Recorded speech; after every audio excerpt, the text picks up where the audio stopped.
नीले कबूतरों ज्यादा मत उड़ो, ये बात याद रखो कि तुम्हारे बाबा साहब को पढ़ने के लिए स्कॉलरशिप हमारे बड़ौदा साहब ने ही दी थी। ये आर्गुमेंट बहुत सुनने को मिलता है सवर्णों की तरफ से और ये बात बिल्कुल सत्य है। उस समय महाराजा सयाजी राव गायकवाड़ तृतीय, जो कि बड़ौदा रियासत के शासक थे, उन्होंने 3 साल के लिए प्रति माह 11.5 यूरो, जो कि उस समय के 25 रुपए होते हैं और आज के हजारों रुपए होते हैं, कोलंबिया यूनिवर्सिटी में उच्च शिक्षा के लिए बाबा साहब को स्कॉलरशिप दी थी। शायद इसके लिए बाबा साहब भी उनके शुक्रगुजार होंगे और आज हम भी इसके लिए उन्हें बहुत बहुत धन्यवाद कहते हैं।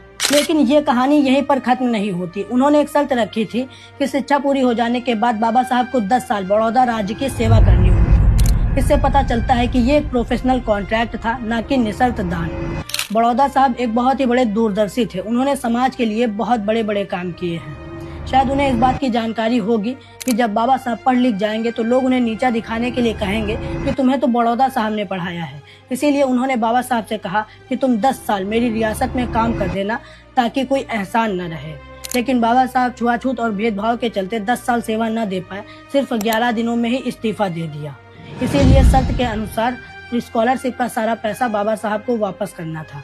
बाबा साहब की कहानी में बड़ौदा साहब से ज्यादा योगदान साहू जी महाराज का रहा, लेकिन साहू जी महाराज को कोई जानता तक नहीं। बड़ौदा साहब से स्कॉलरशिप दिलाने से लेकर बाबा साहब को एक सफल राजनीतिज्ञ बनाने तक साहू जी महाराज का पूरा योगदान रहा।